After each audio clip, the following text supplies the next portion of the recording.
Welcome, everyone, to the Detroit Institute of Art's Thursdays at the Museum program. I'm Amanda Harrison, a Community Engagement Manager for the DIA. Today, studio coordinator Zach Freeling is taking a look into collage artist Judy Bowman's studio. Judy Bowman, a 2021 Kresge Fellow, is a mixed media collage artist who was born and raised in Detroit, Michigan. During the program, we want to encourage you to ask questions. To do so, leave a comment on this Facebook post or leave a public comment on our YouTube page. Be sure to log into YouTube using your Gmail account. Joining us from their homes, please welcome Zach Freeling and Judy Bowman. Hi, guys. Hi, Judy. Oh, Judy, you're mute. Oh, there we go. Hi, Judy. How's it going? Everything is fine. I'm glad to be here. Yeah, glad to have you. Have been a big fan of your work for a while, so it's nice to chat and see your studio. Well, thank you. All right, so to start off, we're going to, and welcome everyone, thanks for joining us. To start off, we're going to look at a few pieces of Judy's work and some work from the collection at the DIA, and then Judy will give us a little demo and talk about the process. So to start us off, I thought this was just a good example of, this is one of your more recent pieces, I believe. Then Judy, could you just tell us a bit about yourself, your process, how you got started, just some general background info?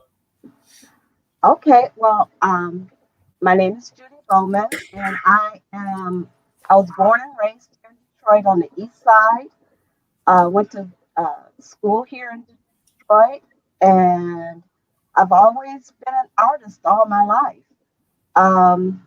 Studied art at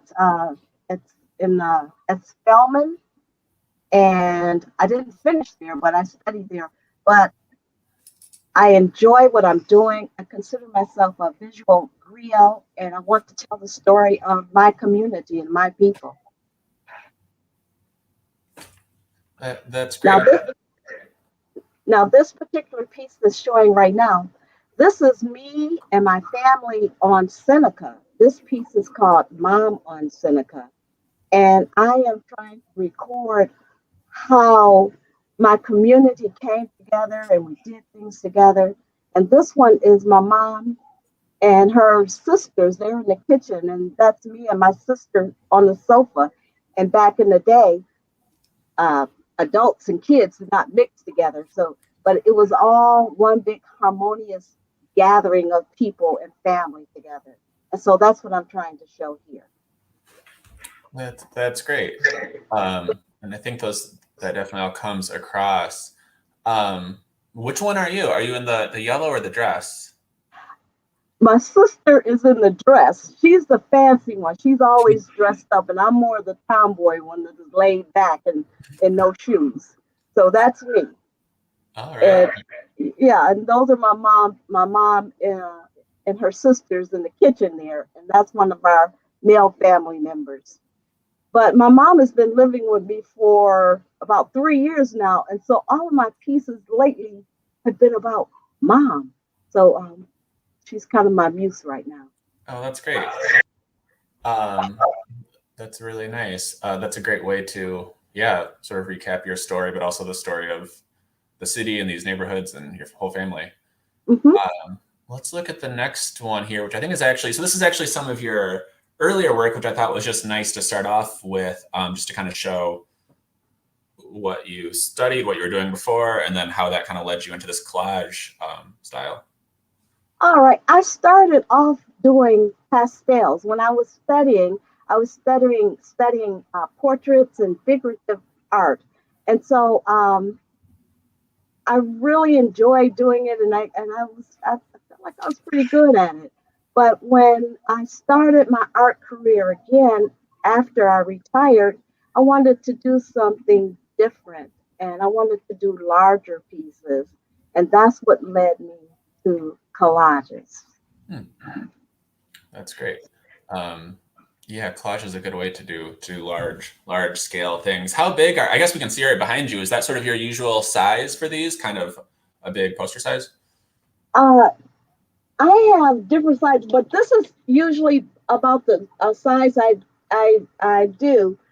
But one that I did for the Bombay Sapphire, it was 3 times as large. It was 180 by 48. It was really long, and I got a prize for doing that one, the national prize. I came in, and it was shown at the Art Basel down in Miami. Oh, that's great. That was real exciting. And that piece, the piece that I did for Art Basel, 6,000 people entered, and I was chosen, and I came in second place. So felt pretty good about that. Oh, that's great. That's really great. Congrats. So let's look ahead at, so this is a very recent one. I assume this is for the Detroit Jazz Festival, which is actually coming up starting tomorrow, which I didn't realize when we booked this a few months ago that it was Jazz Fest, and I didn't even know you were doing the poster yet. So that's a nice kind of a serendipitous thing. Yeah. Oh, and you've got one right there. That's great. Yeah, I'm trying to, okay. Oh, there you go. Okay. Oh, that's great. That's a nice showing how big it is. And I think we'll talk a little bit more. These are actually, people can pick one of these up at Eric's I've Been Framed up there in Livernois, since the Jazz Fest is all virtual this year, not happening in public, which I'm excited for. It's going to be great to just, turn on the radio all weekend or check out the live stream. It'll be kind of nice. Let's look at a close up there. So I'm curious about this image. Was this something you had already, since I know you do a lot of music inspired stuff, or did they contact you and you put something together for it? How did this come about? Well, this particular piece actually only had like a week to do it. So I thought about all of the pieces that I've done before and the pieces that were really popular with people and made a lot of comments on. And so I kind of put them all together in one collage. And the piece, the lady on the piano, people are asking me, is that Dee Dee Bridgewater? And I didn't start off making it to be Dee Dee Bridgewater, but it became her. And so I'm real excited about how people are responding to it. This was a really great experience to do this. That's great. Did you have anyone in mind for the other two musicians? No. I'm not really into the music so much, but I'm really into how musicians are portrayed in photographs, and they always look so intense and into their music. And that's what I try to show in all the pieces that I do regarding musicians. That's great. Yeah, I like that one a lot. And then this is another poster you did recently as well. I was going to ask if you have done many posters or if the Jazz Fest was kind of a new thing, but then this one is just from earlier this summer as well, which is kind of a nice bookmark to the summer, the Palmer Park Art Fair in June, and then Jazz Fest this weekend. Yeah, and people really enjoyed this one too. I was out signing posters at the Palmer Park Art Fair, and I got so many compliments. And the thing about my work is that it brings up memories that people have had in their past, and that's always fun to hear their stories. Yeah, there's something really nostalgic about it, these specific scenes. And when you include things like street names or, the specific things like the Palmer Park log cabin, that's something that people definitely resonates with people. As we've been doing these classes online, we've been pulling a lot, we do classes with groups. We'll show them photos by people like Russ Marshall or Bill Rauhauser. And it's just really great having these conversations with folks that remember, downtown in the 60s or Belle Isle in the 50s or whatever it might be. But let's look at a few more pieces. That's going to be my, I was going to say, actually, that's going to be my next piece, is a Belle Isle piece. And that's going to be called Mom at Belle Isle. Oh, that's great. Yeah, what part of Belle Isle are you going to focus on? Sorry, what was that? We got to go to the beach. Oh, go to the beach. That's great. I'm going to make a scene of the beach. That sounds great.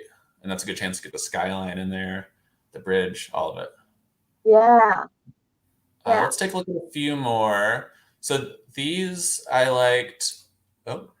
These I liked almost more, like you were saying about the musicians and the stances and the outfits and just so much about it. These were great examples of that. And I liked seeing the progression musicians. too.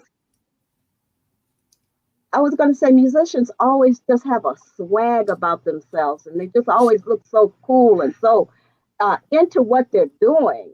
I just really love that. Mm-hmm. Yeah, and I love that these are almost kind of more like portraits, and then into the next group here, again on the right, kind of like a group portrait, then the left kind of more like a busier scene, but still kind of abstract more so than like the living room. The one with I wanted to ask. The one with the four ladies, that came from a family photo. Oh, and wow. That piece is called Hanging Out on MacDougall. And this is my mom and her sisters. And I asked them, why were they so dressed up? And she said, that's how we dress. That's how we're just hanging out. And so that's how it got its name. Oh, that's great. And the other piece is Detroit Swag. And that's for the Paradise Valley and all of the jazz clubs and things that were down in that area. Mm-hmm. That's great. So again, a great mix of personal history and citywide history. Let's look at the next one, which again is just another great composition. And I love this little. You were saying that this little the mini sort of collage that the central figure is holding is another one of your pieces, kind of shrunken down, almost like a Easter egg. Yeah, a lot of my pieces I put prints of my other collages inside of the original collage, and so it's like getting for the price of one kind of thing. Yeah, that's great. I wanted to ask too about what materials you use for your collages. It looks like such a variety of. I'd love to see these in person. It looks like such a variety of different types of paper, or maybe you'll get into that when we do your demo. Okay. All right. Okay. Yeah, but I like textures. I like papers that have a lot of textures and colors and handmade papers. Yeah, it looks like a lot of handmade stuff there. Great. Well, we're at 12 after. Let's look at a few more. I wanted to ask you about this one too, or ask you to share a bit about this one that I found on your website. Well, when I started doing my art again, and I moved back to Detroit about 20 years ago. And then I started my art career about maybe 10 years after that. And I was on Liver Noise, and I ran into this guy, Henry Harper, and he told me about a group that came together at Noni's restaurant, and we came together and we talked about art. It was art enthusiasts and art and all together. And these were some of the original members of the Breakfast Club. And so I did this collage of them. And so this is a really historical piece that tells all about the Breakfast Club. And the Breakfast Club meets every Monday until the pandemic came, and it's now on Zoom. But people would come, artists would come and bring their art, and collectors would be there, and they would, buy the art from them. So it was like a really nice mix of people who really enjoyed art.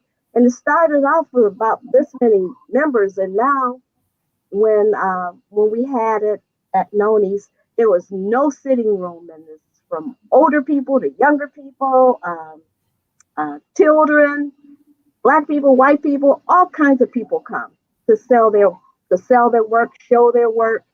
And it's really been a footstep for a lot of Detroit artists to get out and do their thing. That's what I started from the Breakfast Club. That's great. Yeah, and I went to those a few times, and what I loved about it too was, the collectors are definitely there, and they're getting some great work, but also it kind of reminded me of being back in college. There's like a critique almost where people are giving tips and sharing advice and giving suggestions and asking questions and having a discussion.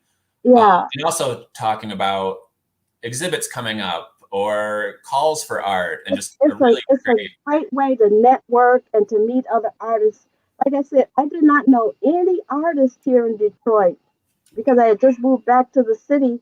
But when I got in this group, it just became like a family.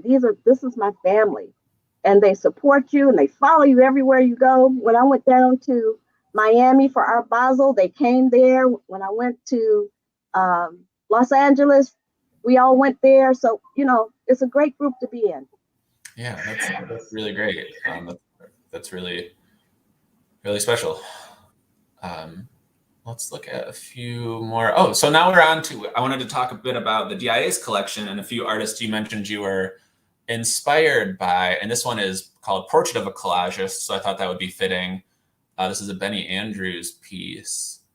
And actually, Benny Andrews was one of my teachers when I was at Spelman. Oh, wow. But I was young and dumb and didn't know anything. So I didn't know who he was. But he was there, and I only realized who he was after I started reading art books. And I said, oh, my goodness. But I am inspired by his work because of my collages. They stand away from the paper like Benny Andrews does. A lot of them are three-dimensional in the aspect. And the reason I do it that way is because when the way the shadows hit it, it'll change the way the actual image, the collage looks. So yeah, he inspired me a great deal. And actually, I had a chance to be in his presence, but I didn't know who he was. Wow, that's pretty great. Yeah, and what I love about that last one too is, it's hard to tell in the photo, but yeah, the parts of the pants and the box of rags, like it's all physical cloth and fabric, and it is more dimensional. And that's how my work is. Yeah, can definitely see that. And then next we had here one work on paper, and then that isn't on view much, and then one, the Romare Bearden mosaic that's always on view and always worth checking out, and is just hard to tell here, but it's probably about 10 by 14 feet, takes up the whole wall. And these reminded me of your work a bit too, in the texture and also just the, documenting family events and city life. Yeah, these pieces they tell stories. It tells about what's going on at that particular time. And that's one of the reasons that I admire their work so much. And it's influenced how I do my work. Artists are here to tell the story. Yeah, and I think that this one on the left in particular is a great one that we use as a reference in classes a lot, because it's just, such a great example of just taking what you have, what materials you might have, old magazines, old photos, and creating a whole new story with it. And let's look at one or two more here. These are two artists you mentioned too, Elizabeth Catlett and Charles White. Yes.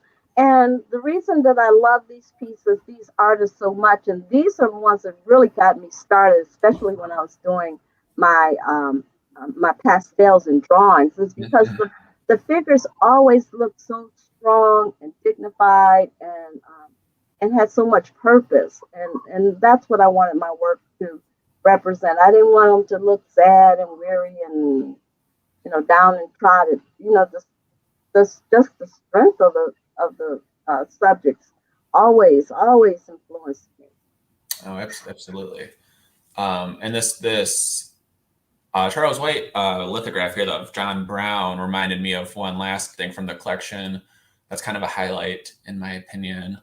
This next one, the Jacob Lawrence prints, which this is a series based on a series of gouache paintings by Jacob Lawrence called The Legend of John Brown, the great abolitionist.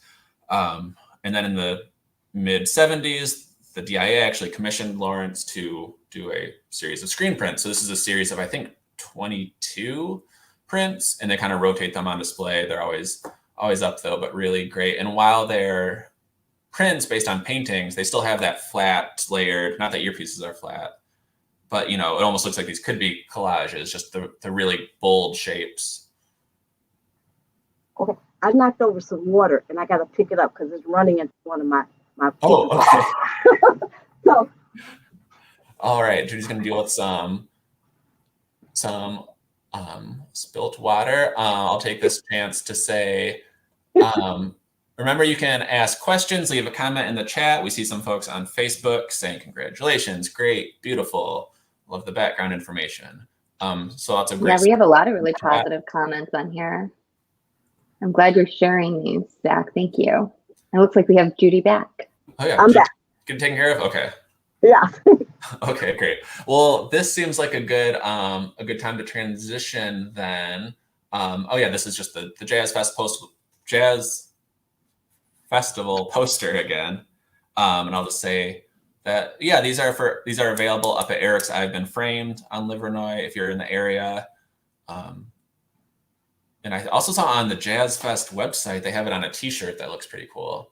Yeah. You can check out more of Judy's work at judybowman.com. But now we're going to transition into Judy. You're going to give us a demonstration for a little bit, right? I sure will. All right, great. Okay. Well, the thing that I enjoy most about doing this collages are the different kinds of papers that you can find. And I used to go to Hollanders, which is in Ann Arbor, and going into that store is like going to it's like a crack store for artists for paper. They have all kinds of papers and textures, and I just love that. And they have paper that looks like alligator skin. And for people who live in Detroit, you know you got to have your gaiters for your shoes. And so they just have all different kinds of textures, and that's what I like to use on my work. Paper with textures, things that I can kind of crumble up, and it can make stand out from the paper from the actual collage. So I am getting ready to start, and I do not. Everything that I do is in my head. I don't sketch out anything. I don't draw the faces. I just cut it out, and what is. And so we're going to start right. Oh, and this is the glue I use. It's called Liquitex. Actually, it's a matte gel. So, and you can get this at Licks or Michael's.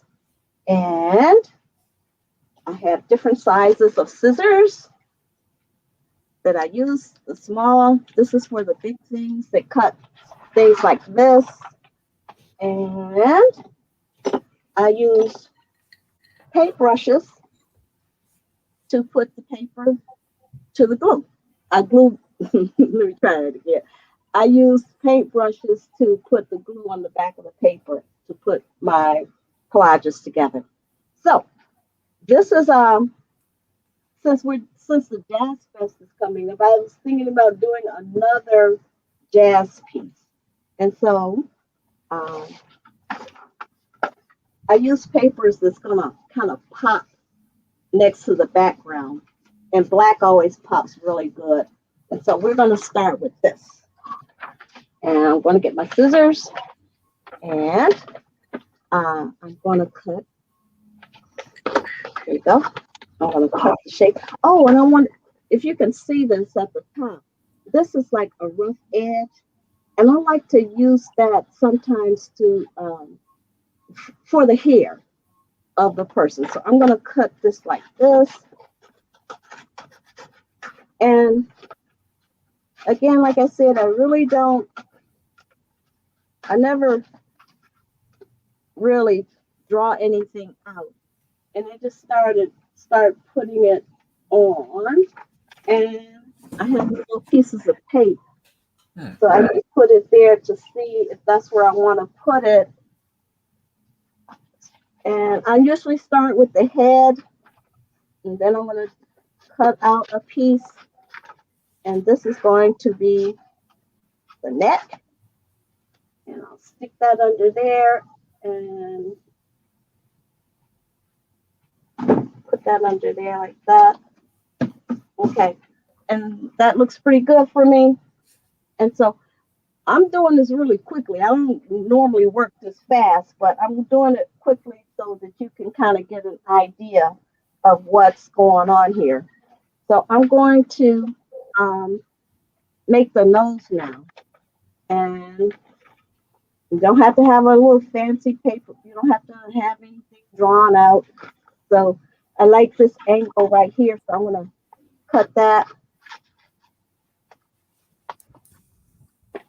And then because I like for my pieces to stand out, I fold it like this, and then you can kind of see where it's gonna stand out. And I'm gonna get my glue. So Judy, while you're gluing there, without a sketch, do you have sort of a vision in your head? Or are you just kind of working intuitively as you go? Very intuitively. Okay. So I put the glue right here, so it can hang on. And I'm gonna put that right there. Okay. And this is how, and as you could, I don't know if you can see this, Oh but yeah. I put a crease here so I can make sure that it's standing out. Yeah, you can really see that shadow, just like you were talking about in relation Yeah, to Benny yeah. Andrews piece. Really The good. shadows become a part of the art, and that's what I really like. Mm-hmm. Because it changes no matter what, depending on which way the light is shining on it, it'll change the picture. So that's what I do for that. And then the other thing that I do is a lot of times, now you can't see my floor. I have a lot of paper down here. And these are like scraps from things that I do here. And like I'm going to use this piece for the eyes. And cut that out. Put a little glue on it. And again, I'm doing this really quickly, just so you guys can kind of get an idea of what's going on here. And we've got like half an hour to work and talk and look at stuff, so we're good. Oh, okay, all right. No need to rush. Judy, you mentioned, and we've talked so much today. I can't remember if you mentioned this in this, but you were started off with the pastel. You took a little art break, maybe. You were a principal for a while. You got into collage a little later. Do you have any tips for people that might be just getting into this art form, or is there anything you wish you knew when you were just starting? Actually, just experiment. And with me, when I do a piece, there's something inside of me say, "Yep, this is right. This is good. Use this piece. Use this shape." So I'm a very intuitive person, and so if it feels good on the inside, then I keep going with it. But just try anything and everything so that you can just experiment. For instance, like I really started off doing pastels and figurative and more realistic pieces, and I evolved into this. And this really resonated with me, and it resonated with a lot of my people who enjoy my work. Um, a lot of people don't even know I do pastels, but so you just have to find your niche and what you're really good at. Just keep, but all I'm saying is keep going, keep trying, keep experimenting. I think it's really clear too how important your subject matter is to you too. You said you've done a lot of portraits of family portraits and of your mom and your neighborhood, and I think that probably helps a lot too when for anyone starting out, when you have subject matter that's really near and dear to you, that's going to come through in the work, and that's going to make it fun and important and elevated to you. And I think that definitely comes across in your work. Yeah. And another thing is collect all kinds of papers and shapes and things. Now I like this piece of paper because it has all of these different textures on it. It's actually a photograph. But it has so many different textures on it. And like I said, I don't really look for certain pieces, but it just kind of strikes me. Like this particular piece right here, I can see this as an eyebrow. So I'm gonna cut this out right here.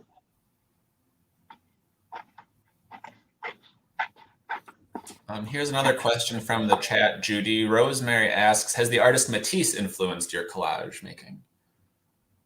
Yeah, the bright colors. Love vivid and bright colors. And there's a certain kind of freedom with Matisse's work that I enjoy also. So, okay, so I'm gonna add this glue here, and let's see. No, I don't like that shape.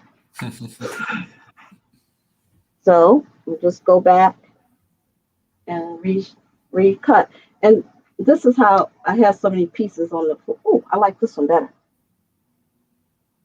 So I'm gonna put this right here. Oh, nice. So it's all very, very intuitive. And again, I feel when it's right. If it's right, then I keep going at it. I'm going to take this piece right here. I think I'm going to use this to help enhance the eye. And if you can see, there's a little dot on there, a little light. And so I'm going to add this in here.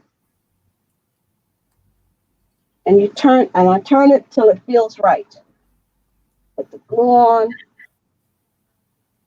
I love that you're using some more matte paper and then this photo paper that's glossy. It gives it kind of a cool, like it's catching the light. Yeah, and that's another thing. You catch the textures, you catch the light. Light plays a great importance to my work. And so the light that I have right there is showing me. I usually have it right here, and it will show the shadows while I'm working. So, okay, now I go and pick up these different kinds of books from Michael's, and they have all kinds of papers in them. And this is where I get a lot of my papers too. And so I am looking for a piece that will be the eyelid. And I think I found what I want. Those are great. Those remind me of one of my earliest art memories is my mom would bring me wallpaper sample books. Yeah. That I would, cut out or draw in or whatever. I got to get some of those. I said, because I remember how those different patterns and pictures and things. So, okay, so you just cut a shape out. And there you go. Yeah, I like that. Okay. And put that on there.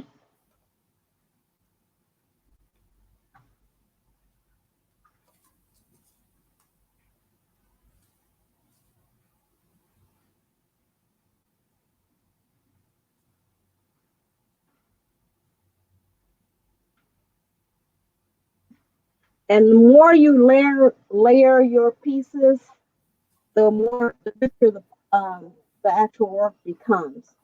So I'm going to go back to this, and I see this part right here, and I think I'm going to use these for like the eyelashes on this particular person. And for me, the eyes are one of the most important parts of the piece because it gives it character. So, see, look at that. Nice. You said that this is probably gonna be another musician. Have you decided yet what type of musician, or is that gonna appear as you keep going? Well, again, a lot of my work is on the floor. and I this was a horn. I don't know if you can see it so good. Oh yeah. Nice. So this was on the floor, and I don't really throw anything away, but I might use this. Yeah, that's great. I might use that. So, okay. All right. So but I usually start with the eyes, and then the eyes kind of tell me which way to go. So I'm going to make another eye. And I know Rosemary just asked a question. Rosemary is also a very, very talented artist. Rosemary Summers. And she's somebody that you need to follow. She's really good. Okay, let's see.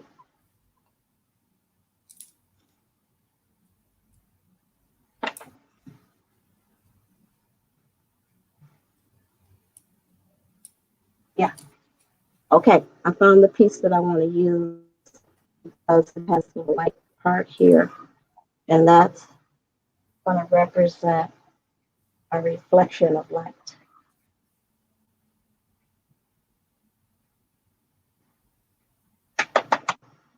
Okay. All right. Okay, I'm going to use this again to make the other eyelashes.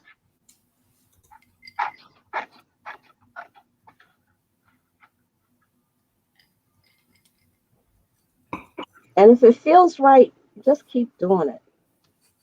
You're on the right track. That's a great motto, I think. Yeah. This is going to be a good one.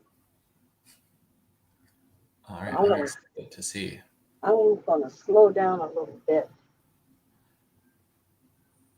I think another good takeaway too, going back to the question about tips for starting out. You're clearly pretty well versed in a lot of art history and contemporary art and African American art, and you've got a lot of reference points. I think that's helpful too, where you're you know what you like and you know what you think looks good, and then when you're doing it, you've been able to kind of take all that and make it your own. This is I don't throw anything away. Kind of, tuck it away because you can do something with it.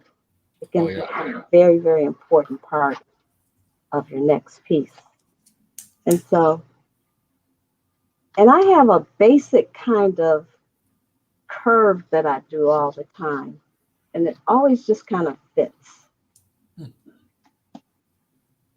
That's great advice, though, to not throw things away. When the museum shutdown started last year, whenever we've been doing a lot of online classes with adults, with field trips, kids, and Collage has been such a great project because we can tell people, go to your junk mail drawer, grab a Amazon box, grab an old menu, grab a National Geographic, whatever, and there's so much stuff people just have around the house. You can experiment with cutting up and gluing and drawing on, and people came up with some really cool stuff that we wouldn't have come across if we were all working from the same materials at the studio.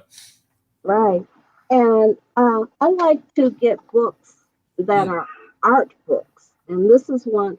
I pick up these every time I go to a place that are giving books away, and I really like the paper in these books. Some of it sometimes is glossy, but they really have really bright, vibrant colors that really pop your work. Yeah. And sometimes, like with this, this is a Sharon's piece. Sometimes I need an arm. I'll just cut her arm off and use that. So these are great books to have. I used to use just regular magazines, but these kind of magazines, the paper doesn't crinkle so much when you put the glue behind it. Yeah, it's a little thicker. Yeah. Okay. So speaking of glue, we had a question here from Beverly. Judy, what type of adhesive are you using again? You showed us earlier, but if you could remind us. Okay. It's this right here. Liquitex matte gel.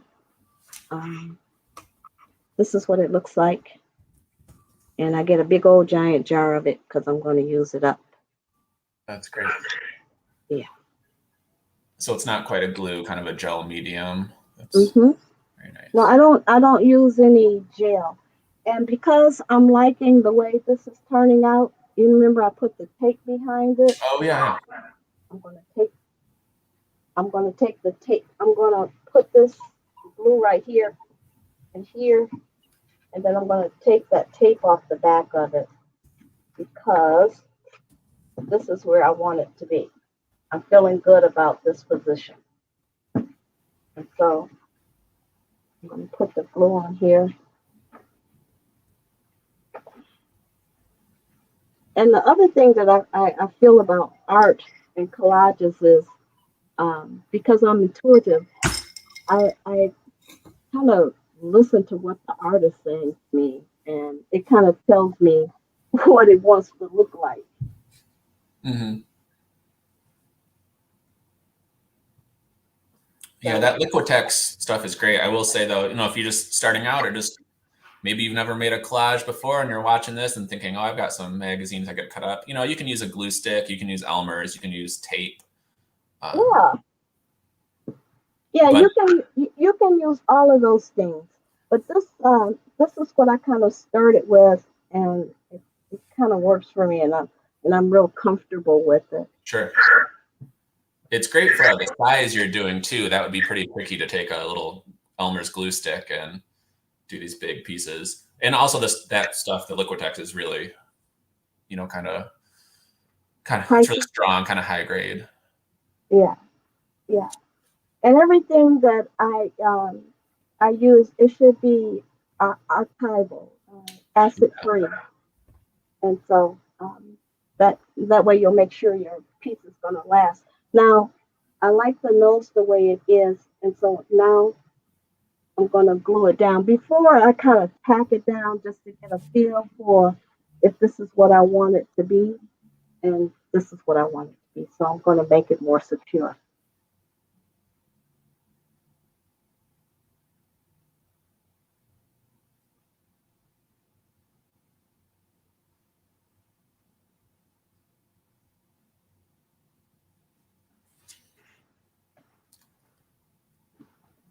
All right, and we've got about 15 minutes or so here left. So if you have any more questions or comments for Judy or about collage, feel free to put those in the chat. And I know that our time is running out, but I wanted to show you how I make the hands. And a lot of my pieces have hands on it. And again, I do not draw. I just kind of see it.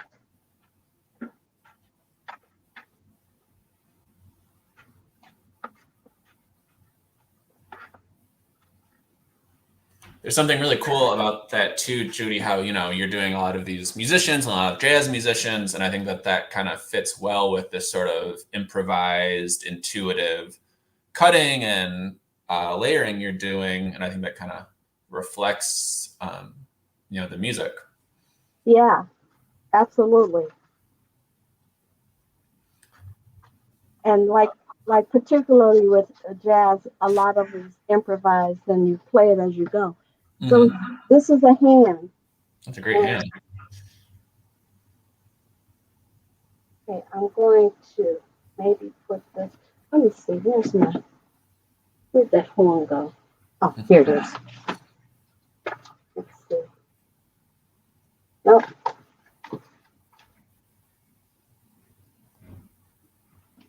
Okay.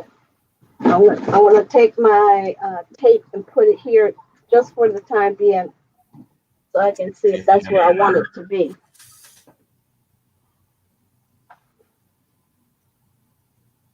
And I'll put this here to see if that's where I want it to be. Now, again, I'm doing this really kind of fast. So I'm looking at my paper, and this is a piece of paper that has a lot of texture on it. If you touch it, you can feel the different grooves on it. That's I nice. might want to use this, and I'll put this up here for a minute. But I think I might. I like this texture, but I think I might want to put something a little more vibrant. So I think I'll go with this. And a lot of times you don't even have to cut it because the shape is already there. For instance, like this piece right here. This was something that I had before, a piece of paper that I had before. But that's the beauty of doing these collages. Sometimes you don't even have to cut it. It's already, the shape is already there. And I like that how that shape is going. Mm-hmm. Okay. And all of my musicians, they are very, very suave in their dress. So I gotta find a piece that is going to be representative of their shirt. Nope, I don't want that. So Judy, you do a lot of musicians and a lot of family portraits. Do you have any musicians in your family, or are you a musician by chance? Not a one. Oh, wow. But they love jazz. They love, they have all the albums, gobs and gobs of albums, and that's kind of how I started getting pulled towards looking at jazz. Because they just my cousins are just all, they're really suave and cool and all of that. And so I just thought it was a cool thing. And so that's how I kind of got interested in that. Let me find a piece. It reminds me a bit of we have an exhibition coming up in when is that? When's that coming up?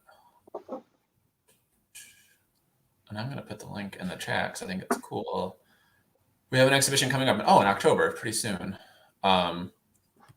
Maybe Amanda can put this in the Facebook chat there.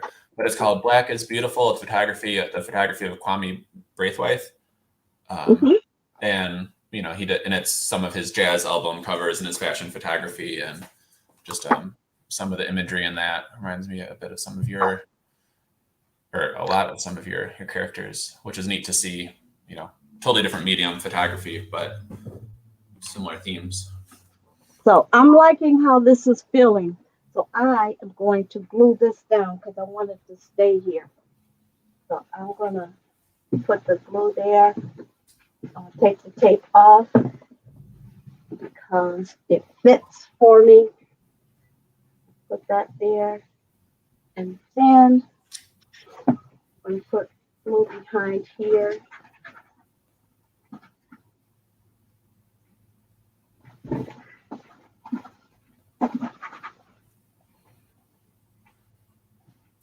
Yeah, I love that shiny horn, and the same as the photo paper on the eyes. That's the type of thing that seeing it in a gallery, I can just imagine you'd walk by and it would just like. Yeah, it catches you. Mm-hmm. It catches you, and when the light gets on it, it's just really like wow. That's okay. Nice.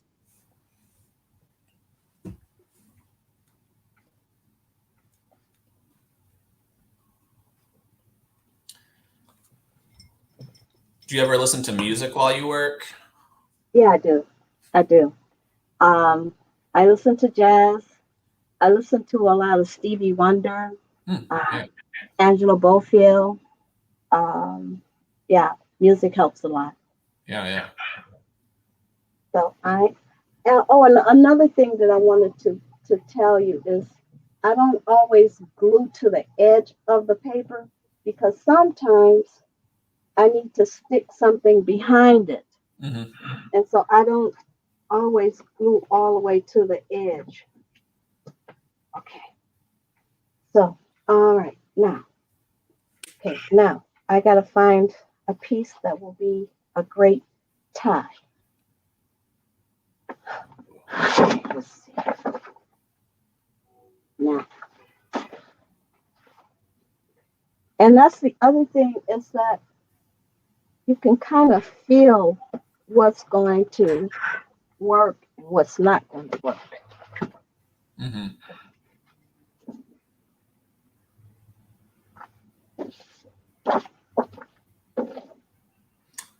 Here's a comment from an Amelia saying, "Nice, Judy. I sew with that same concept feeling. If it feels right, I do it. I'm loving this one."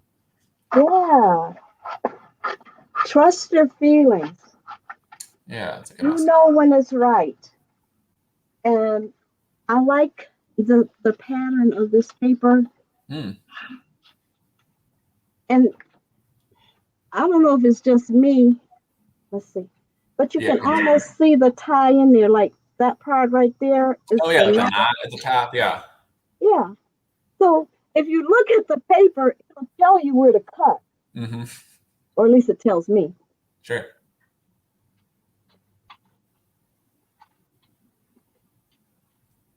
Yeah, like you're being very intuitive, but also in going with the materials, but also what you're looking for, and like you've done it so much. Oh yeah. So, can you see that? Yeah, looks like a necktie. Mm-hmm. You really don't have to look that hard. It's right there. It's right there.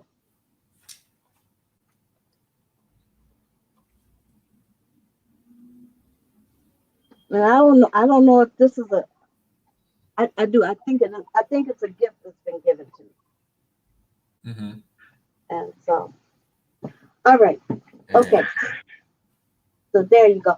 And then I want to come back and put a lapel there, and put the little hanky in the pocket, and let's see. Oh, I wanted to show.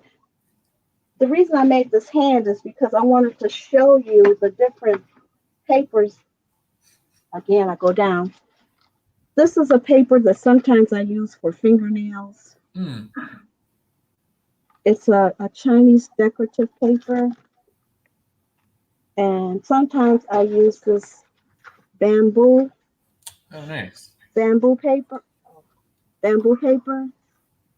and I put the nails on there. I'm just going to put this on here temporarily with the tape so I can show you how the nails look. Cool. Yeah, we've got about 8 minutes here, so maybe a few more details, and then we'll wrap it up in 5 minutes or so. But this is it's coming along great. You'll have to share with us the final So final image. there's a nail, and just put them on. Put the glue on. There you go. And it's just rich with texture, and more texture. You find a spot that has the nail that you want to cut out, and just cut. And I'm going to put this a little round a little bit. And This is a nice comment. Watching Judy Bowman create is like experiencing a classic jazz set. how about that? Yeah. Okay. And then another comment here saying the tie, only an artist would see that. Wow. Now the men in my family, they are real dapper dressers. So I have in my mind what a snazzy dresser looks like. So this is all my family that you see here. That's great. I've seen this all on the east side of Detroit.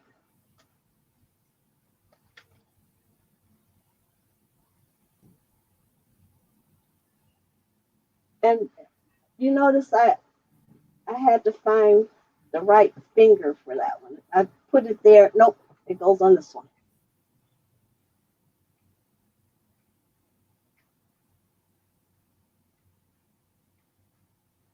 That's great.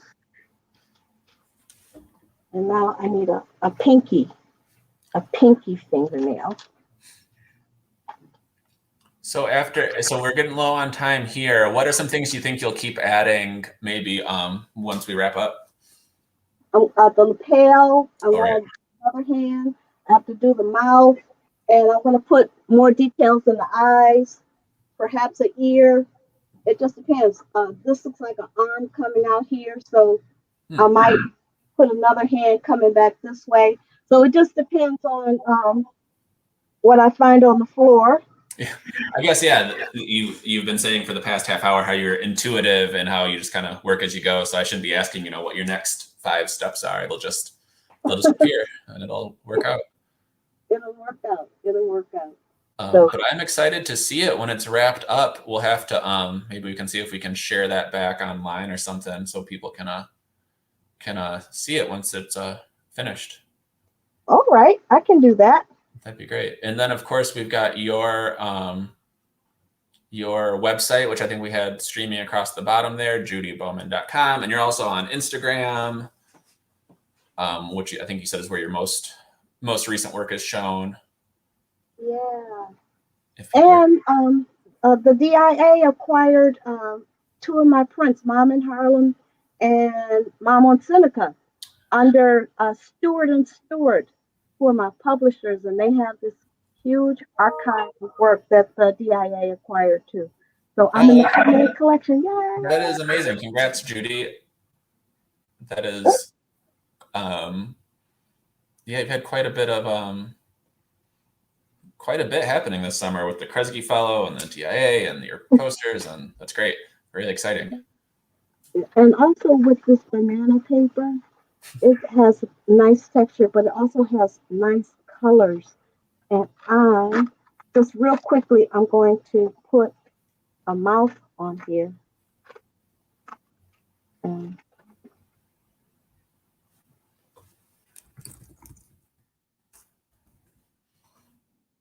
just depending on the angle, I'm just going to put this up again with my